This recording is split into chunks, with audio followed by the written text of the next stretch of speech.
네, 오늘 이 말씀을 가지고 아라우나의 타작마당 이런 제목으로 함께 은혜를 나누겠습니다. 우리는 신앙생활을 하나님 앞에서 믿음으로 살아갑니다. 근데 이 신앙생활은 일평생을 하나님 앞에서 달려가는 마라톤과 같습니다. 신앙생활은 100m 경주가 아닙니다. 어느 한순간에 충성했다고 끝까지 충성할 수 있는 것은 아닙니다. 처음부터 끝까지 한결같은 신앙으로 하나님을 섬길 때 하나님이 주시는 상급과 칭찬을 받을 수 있습니다. 이렇게 처음부터 끝까지 한결같은 신앙으로 주님을 섬기는 것 결코 쉬운 일은 아닙니다. 우리가 신앙생활 하다 보면 때로는 억울한 일을 당할 때가 있습니다. 어떤 때는 사람들에게 오해를 받기도 합니다.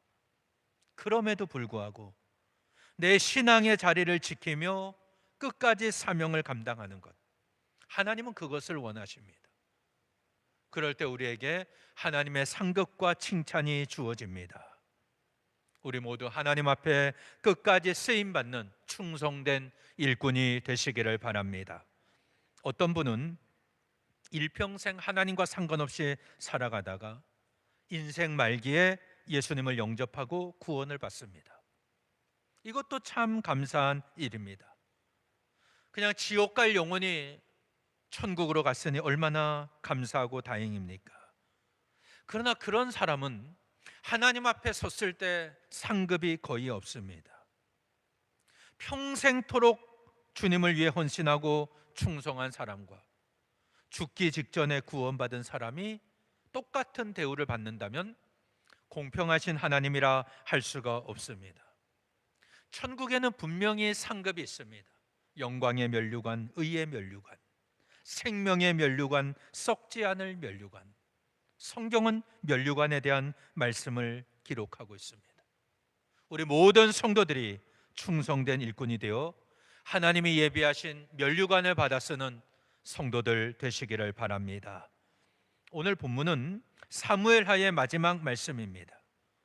우리는 사무엘상, 사무엘하의 말씀을 통해서 다윗의 일생을 살펴보았습니다. 그는 어렸을 때 사무엘에게 기름을 부음받고 일찌감치 이스라엘의 왕으로 선택이 됩니다. 그렇다고 해서 그의 삶이 순탄한 것은 아니었습니다. 블레셋과의 전투 후에 그가 골리앗 장군을 죽이지 않습니까?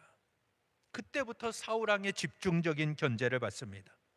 급기야는 쫓겨다니는 신세로 전락하고 맙니다.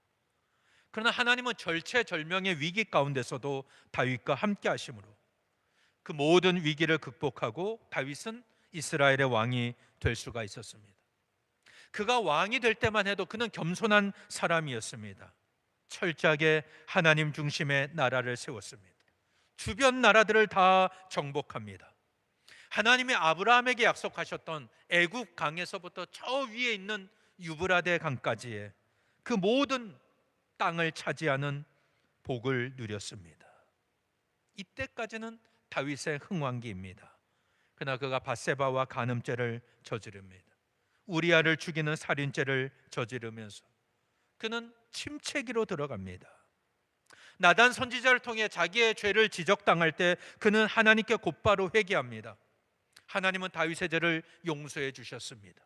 그러나 그 죄값은 치르게 하셨습니다.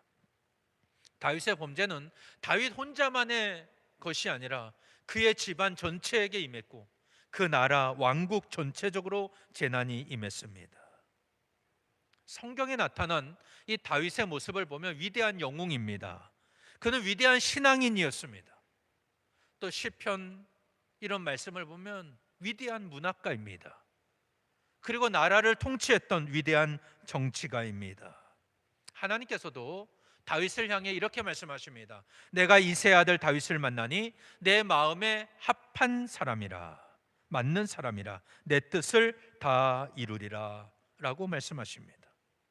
성경 전체를 통해서 하나님 앞에 이렇게 칭찬받은 사람은 다윗이 유일합니다. 그러나 다윗의 삶을 보면 그는 끝까지 순종하지를 못했습니다. 이걸 보면 우리도 처음부터 끝까지 한결같은 신앙으로 하나님을 섬기는 것이 얼마나 어려운지 알 수가 있습니다. 다윗의 범죄는 이 간음죄와 살인죄로 끝나는 것이 아닙니다. 오늘 24장 마지막 장에서도 한 번 더 죄를 범합니다. 1절에 보면 이렇게 나와 있습니다. 여호와께서 다시 이스라엘을 향하여 진노하사 그들을 치시려고 다윗을 격동시키사 가서 이스라엘과 유다의 인구를 조사하라 하신지라. 여기 보면 하나님이 진노하셨다라고 말씀합니다. 이건 지금 이스라엘 공동체 안에 이미 죄가 있었다는 뜻입니다. 구체적으로 그 죄는 뭘까요? 다윗의 마음속에 백성들의 수를 세려고 하는 인구 조사를 하는 그런 악한 의도가 있었음을 의미하는 겁니다. 이 말씀과 병행되는 같은 기록을 기록한 말씀이 역대상 21장 1절입니다. 여기 보면 사탄이 일어나 이스라엘을 대적하고 다윗을 충동하여 이스라엘을 계수하게 하니라. 그러니까 다윗이 이스라엘 백성들의 숫자를 세는 그런 마음은 사탄이 충동질한 겁니다. 다윗이 거기에 넘어간 거예요. 우리가 분명히 알아야 될 것은 하나님이 우리를 죄짓는 존재로 만드신 것이 아니라 타락한 인간은 언제든지 죄를 지을 수 있다는 거예요. 이걸 기억하셔야 됩니다. 결국 인구 조사를 하고 싶은 그 마음이 충만했던 다윗은 사탄의 유혹에 넘어가고 말았던 것입니다. 다윗은 왜 인생 말기에 인구 조사를 하려고 했을까? 하나님의 백성은 철저하게 하나님만 의지하고 하나님과 동행해야 됩니다. 그런데 다윗은 자기가 가진 힘이 얼마나 되는지 알고 싶었습니다. 이미 막강한 군사력을 갖고 있는데도 그 숫자를 계수함으로써 자신의 능력을 자랑하고 싶었던 겁니다. 돈이 많지 않은 사람은 자기 재산을 계수하지 않습니다. 뻔하잖아요. 내가 가지고 있는 내 재산이 얼마인지 그냥 훤히 보이지 않습니까? 근데 돈이 많은 사람은 막 건물이 여러 채가 되고 막 주식이 많고 뭐 CD 뭐 이런 것이 많은 사람은 자기 재산이 얼마쯤 되는지 이거 계수해 보지 않겠습니까? 똑같은 그런 마음이었습니다. 그런데 그 마음 밑바탕에는 더 이상 하나님을 의지하지 않고 자기의 능력을 이제 자랑하고 자기를 의지하려는 그런 교만이 자리 잡고 있었기 때문입니다. 역대상의 말씀을 참고해 보면 다윗은 인생 말기에 성전 건축을 준비해 갑니다. 그리고 자기 아들 솔로몬을 왕위로 이어주게 하는데 그 모든 것을 자기가 결정하려고 하는 거예요. 그래서 자기의 왕권을 강화시켜야 되니까 인구 조사를 진행하게 된 것입니다. 하나님께서 과거에 다윗이 성전을 건축하려는 마음을 품었을 때 하나님은 다윗에게 복을 주셨습니다. 하나님이 다윗의 집을 지어주실 것이다. 내 왕위가 영원히 견고할 것이다. 내 집과 내 나라가 내 앞에서 영원히 보존될 것이고 내 왕위가 영원히 견고할 것이다. 하나님께서 이렇게 복을 주시고 약속해 주셨습니다. 그러면 다윗은 그 약속을 붙잡고 하나님 앞에 맡기면 됩니다. 그러나 그렇게 하지를 못합니다. 내가 뭔가 이루었다고 생각하는 순간 교만해지기 시작합니다. 그가 인구 조사를 했다는 것은 전쟁에 가능한 숫자를 파악한 것입니다. 그래서 군대 장관 요압에게 명령을 내립니다. 이스라엘 모든 지파 가운데 단에서부터 저 위에 단에서부터 맨 밑에 브엘세바까지, 우리나라로 하면은 저 백두에서 한라까지 인구 조사를 해서 백성의 수를 보고하라 명령을 내립니다. 요압 장군은 그가 하나님의 사람은 아니었지만 이 명령 자체가 잘못됐다는 것을 그가 직감을 합니다. 왕은 어찌하여 이런 일을 하십니까? 말렸습니다. 근데 다윗은 너무나 강경한 거예요. 그래서 따를 수밖에 없었습니다. 요압과 사령관들은 9개월 20일, 거의 10개월 동안 전국을 돌아다닙니다. 인구조사를 하고 와서 다윗에게 보고합니다. 이스라엘에서 칼을 뺄 만한 자가 80만 명이고 유다에서는 50만 명입니다. 이렇게 보고를 한 것입니다. 이 보고를 받을 때 다윗이 깨달았어요. 아, 내가 하나님 앞에 잘못했구나. 내가 하나님 앞에 범죄했구나. 그것을 깨닫고 그가 여호와께 부르짖습니다. 사무엘하 24장 10절에 보면은 내가 이 일을 행함으로 큰 죄를 범하였나이다. 여호와여, 이제 구하옵나니 종의 죄를 사하여 주옵소서. 내가 심히 미련하게 행하였나이다. 하나님 앞에 회개합니다. 그런데 다윗의 삶을 보면 회개했다고 하나님의 용서해 주시고 끝, 이게 아닙니다. 그가 잘못한 것에 대해서 반드시 뭘 물으신다고요? 죄값을 물으십니다. 하나님은 갓 선지자를 보내서 다윗에게 말씀하십니다. 내가 너에게 세 가지를 보이는데 너는 하나를 택하라. 내가 그대로 행하겠다. 이 땅에 3년 동안 기근이 있는 것. 첫 번째 3년의 기근입니다. 두 번째는 원수에게 3개월 동안 쫓겨다니는 것. 세 번째 3일 동안 무서운 전염병이 도는 것. 이 세 개 중에 하나를 내가 벌로 받을 걸 택하라는 겁니다. 다윗은 매우 고통스러웠습니다. 하나님은 긍휼이 많으신 분이니까 내가 그래도 하나님께 벌을 받겠다. 사람에게 벌 받지 않고 여호와의 손에 맡기겠다. 그래서 3일 전염병을 선택합니다. 하나님은 그날 아침부터 정한 때까지 이스라엘 전역에 전염병으로 치셨습니다. 그때 단에서부터 브엘세바까지 이스라엘 전체에서 3일 동안 전염병으로 죽은 사람이 7만 명이나 되었습니다. 그리고 천사가 예루살렘을 향해서 또 전염병으로 치려고 할 때 하나님의 뜻을 돌이키십니다. 그 천사에게 말씀하십니다. 이제 족하다, 내 손을 거두어라. 그때 이 여호와의 천사가 어디 있었냐면 여부스 사람 아라우나의 타작마당에 있었습니다. 다윗은 백성들이 죽어나가는 것을 보면서 하나님 앞에 부르짖었습니다. 하나님, 범죄한 사람은 접니다. 악을 저지른 사람은 접니다. 이 백성은 양떼와 같습니다. 아무런 잘못이 없습니다. 나와 내 집을 벌하여 주옵소서. 그때 갓 선지자가 다윗에게 말합니다. 여부스 사람 아라우나의 타작마당에 올라가서 여호와께 제단을 쌓으라. 이렇게 말을 합니다. 다윗은 갓 선지자의 말대로 여호와의 명령에 따라 그곳에 올라갑니다. 아라우나가 보니까 왕과 신하들이 자기에게 오는 것을 보입니다. 그가 왕 앞에 엎드려 절을 합니다. 내 주 왕께서는 무슨 일로 이 종에게 오셨습니까? 왕이 말합니다. 너의 타작마당을 사서 내가 여호와께 제단을 쌓아 이 백성에게 내리는 재앙을 그치게 하려 한다. 아라우나가 말합니다. 내 주 왕께 필요한 것이라면 무엇이라도 사용하십시오. 여기에 제물로 드릴 소도 있고 번제로 태울 나무도 있고 타작하는 도구와 소의 멍에도 있습니다. 이 모든 것을 다 왕께 드립니다. 왕의 하나님 여호와께서 왕의 제사를 기쁘게 받으시기를 원합니다. 그때 다윗이 이렇게 말합니다. 그렇지 않다. 내가 그냥 받지 않겠다. 내가 값을 주고 내게서 사겠다. 내가 값없이는 내 하나님 여호와께 번제를 드리지 않겠다.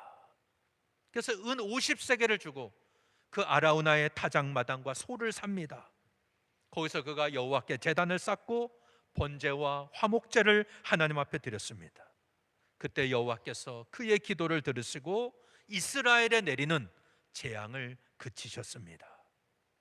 이러면서 사무엘하가 끝납니다. 이 모든 것을 보면 다윗의 불신앙 때문이었습니다. 시작이 바로 불신앙이에요. 그러니까 다윗도 우리와 똑같은 사람인 것을 우리가 알 수 있습니다. 하나님은 다윗에게 다윗의 집을 세워주실 것이라 약속해 주셨어요. 그러면 하나님께 맡기면 됩니다. 내가 의심하지 않고 하나님의 약속을 받은 자로서 하나님을 의지하고 하나님과 동행하면 됩니다. 그런데 다윗은 끝까지 붙잡지를 못합니다. 사탄의 유혹에 넘어갑니다. 하나님의 왕되심을 인정하지 않고 자기 스스로가 왕이 되려고 했던 것입니다. 그 결과는 너무나 비참했습니다. 하나님의 백성에게 신앙 고백보다 더 중요한 것은 내 신앙 고백대로 살아가는 겁니다. 다시 한번 말씀드립니다. 하나님의 백성에게 신앙 고백보다 더 중요한 것, 내가 믿는 대로 신앙 고백하는 대로 살아가는 것입니다. 우리가 예수님을 믿는다고 고백하지 않습니까? 이게 그냥 우리 입술에 그냥 립 서비스로 끝나는 게 아니라 진정한 고백이 되려면 예수님을 내 인생의 주인으로 모시고 주님과 함께 살아가야 됩니다. 예수님이 내 인생의 주인이시면 우리는 철저하게 주님의 뜻을 따르고 주님이 가신 십자가의 길을 걸어갈 수가 있습니다. 왜냐하면 지금 우리가 가는 이 길이 고난의 길이고 힘든 길이지만 결국에는 영광의 길이 될 것이기 때문입니다. 그래서 주님께서는 마태복음 7장 13절 14절 좁은 문으로 들어가라. 멸망으로 인도하는 문은 크고 그 길이 넓어 그리로 들어가는 자가 많고 생명으로 인도하는 문은 좁고 길이 협착하여 찾는 자가 적음이니라. 이렇게 말씀하십니다. 이 말씀은 산상수훈 말미에 하나님의 뜻을 행하는 것에 관한 말씀으로 주신 것입니다. 우리를 향한 하나님의 뜻이 뭡니까? 좁은 문으로 들어가라는 거예요. 좁은 길로 가라. 지금 다윗의 입장에서 보면은 그는 이스라엘뿐만 아니라 주변의 많은 나라들에게 영향을 미치는 위대한 왕이었습니다. 그의 힘은 막강합니다. 그렇다면 다윗을 향한 하나님의 뜻이 무엇이겠습니까? 이 모든 것이 다윗의 힘이 아니라 하나님의 은혜입니다. 하나님의 능력입니다. 이걸 고백하면서 하나님의 뜻대로 행하는 것입니다. 좀 더 자세하게 말한다면 다윗의 입장에서 자기가 자기 힘으로 할 수 있지만 자기의 왕권으로 할 수 있지만 하지 않는 거예요.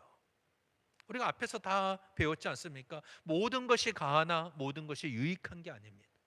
모든 것이 가하나 모든 것이 덕을 세우는 것이 아닙니다. 다윗은 왕으로서 이스라엘의 전투력이 얼마나 되는지 알고 싶었습니다.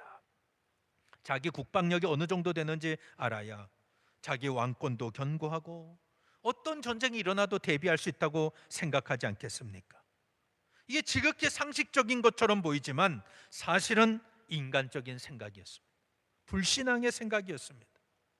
그만큼 하나님께 감사하지 않았고 하나님을 의지하지 않았다는 뜻입니다. 원래 인구조사하는 것 자체가 불신앙은 아닙니다. 민수기 1장 2절과 3절에 보면 하나님이 모세에게 백성들의 수를 세라, 인구조사를 하라 명령하십니다. 너희는 이스라엘 자손의 모든 회 중 각 남자의 수를 그들의 종족과 조상의 가문에 따라 그 명수대로 계수할지니 이스라엘 중 20세 이상으로 싸움에 나갈 만한 모든 자를 너와 아론은 그 진영별로 계수하되. 이렇게 말씀합니다. 하나님이 각 지파별로 다 20세 이상 전쟁에 나갈 사람을 계수하라. 그렇게 해서 계수된 숫자가 민수기 1장 46절 1차 인구조사 때 60만 3,550명이었어요. 그리고 광야 생활 마치고 끝나기 직전에 가나안 땅에 들어가기 직전에 한 번 더 합니다. 민수기 26장 51절에 보면 60만 1,730명이었어요. 그러니까 광야 생활을 이들이 40년 동안 광야 생활을 할 때 그들의 숫자가 줄어들지 않았습니다. 그들의 옷이 헤어지지 않았어요. 그들의 발이 부르트지 않았어요. 신명기 8장 4절 말씀입니다. 광야 생활은 아무것도 못해요. 돈을 벌 수 있는 때가 아닙니다. 농사도 못 짓습니다. 하나님이 주시는 것만 먹는 때예요. 그런데 숫자가 줄어들지 않았어요. 옷이 헤어지지 않았습니다. 발이 부르트지 않았습니다. 이스라엘 백성들이 이렇게 할 수 있었던 것은 하나님의 명령대로 순종했기 때문이에요. 하나님이 인구조사 하라고 하니까 한 거예요. 그리고 광야 생활 동안 하나님이 그들을 지키고 인도하셨기 때문입니다.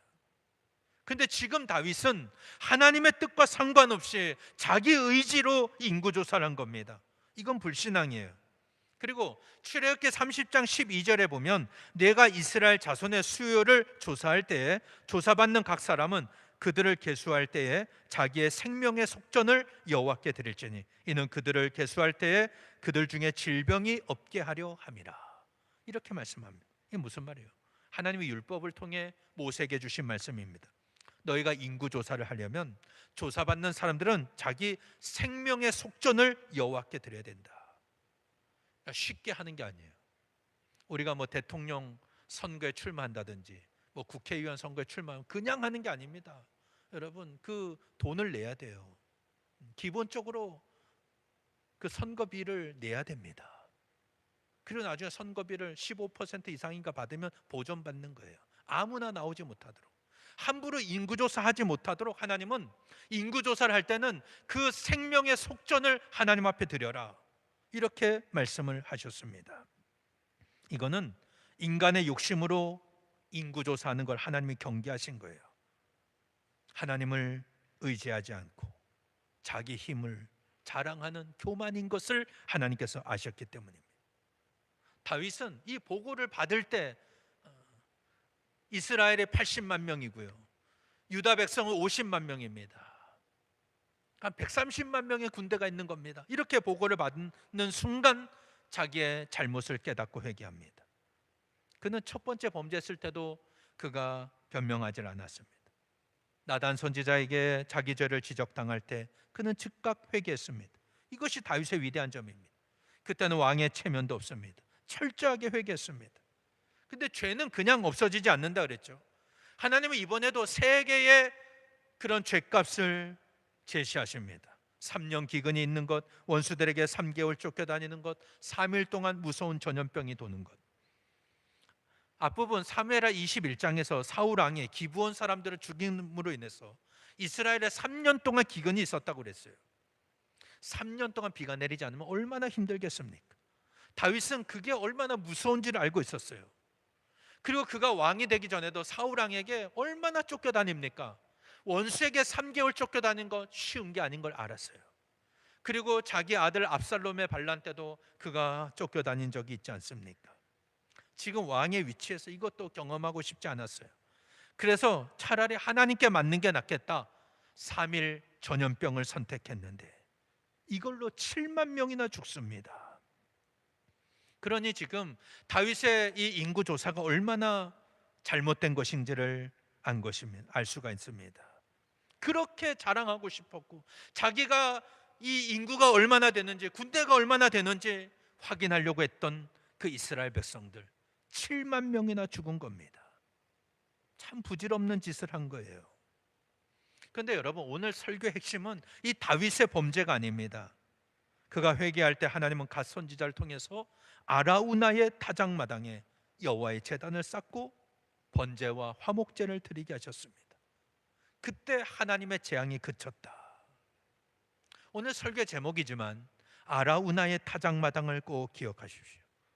이 아라우나의 타작마당은 성경에서 크게 두 가지의 사건과 연결됩니다. 첫 번째 사건은 아브라함이 이삭을 번제로 드렸던 모리아산이 바로 이 아라우나의 타작마당입니다. 아브라함이 칼을 들어서 이삭을 치려고 할 때 하나님이 아브라함아 아브라함아 부르면서 그를 말리시지 않습니까? 이 사건으로 하나님은 아브라함의 믿음을 인정하십니다. 그리고 이삭 대신 순양을 준비하시고 번제를 드리게 하셨습니다. 아브라함은 그곳 이름을 여호와 이레, 여호와께서 준비하셨다라고 했습니다. 바로 그 장소가 아라우나의 타작마당입니다. 두 번째 사건은 솔로몬이 예루살렘 성전을 건축한 곳이 바로 이 아라우나의 타작마당입니다. 역대하 3장 1절에 보면 솔로몬이 예루살렘 모리아산에 여호와의 전 건축하기를 시작하니 그곳은 전에 여호와께서 그의 아버지 다윗에게 나타나신 곳이요 여부스 사람 오르난의 타작마당에 다윗이 정한 곳이라, 이렇게 말씀합니다. 이 오르난은 아라우나와 같은 이름입니다. 다윗이 그렇게 성전을 건축하고 싶 하나님의 뜻이 아니었습니다. 그래서 그 아들 솔로몬이 지은 성전, 그곳이 세워진 곳이 바로 아라우나의 타작마당이었습니다. 하나님은 이 다윗에게 명령을 내리십니다. 아라우나의 타작마당에 제단을 쌓으라. 이것은 다윗의 죄를 용서하시고 하나님께서 화목하게 하시겠다, 화목을 원하시는 하나님의 뜻이 담겨 있는 겁니다. 그래서 다윗이 번제와 화목제를 드릴 때 하나님의 재앙이 그쳤습니다. 앞에서 공의에 대해 말씀을 드렸습니다. 하나님의 공의는 교만한 마음으로 인구 조사를 한 다윗을 치셨어요. 7만 명이 죽게 하셨습니다. 그러나 공의의 목적은 멸망이 아니라 그랬습니다. 공의의 목적은 우리를 용서하시고 회복시키는 것이 목적입니다. 하나님은 다윗의 죗값을 물으시는데 그는 그를 용서하시고 그와의 관계를 회복시키기 위함이었어요. 그래서 그가 번제 화목제를 드릴 때 하나님의 재앙이 그쳤던 것입니다.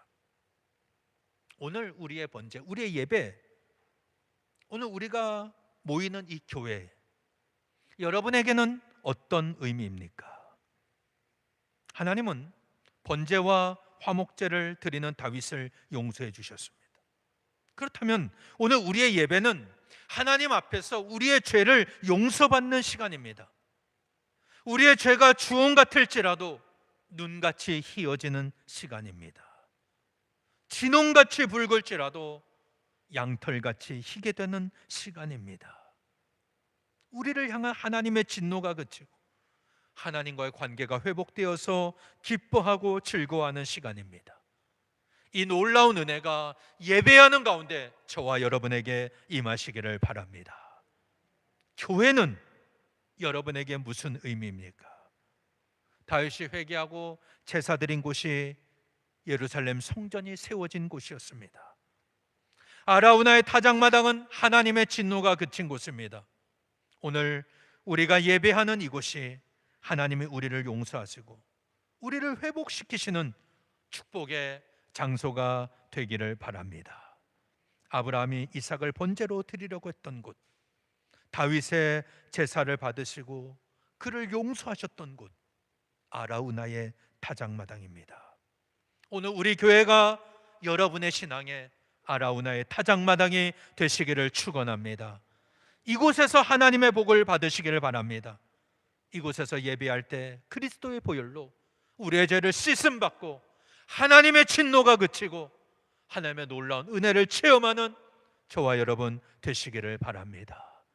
그리할 때 하나님과 나와의 관계가 회복되는 것입니다.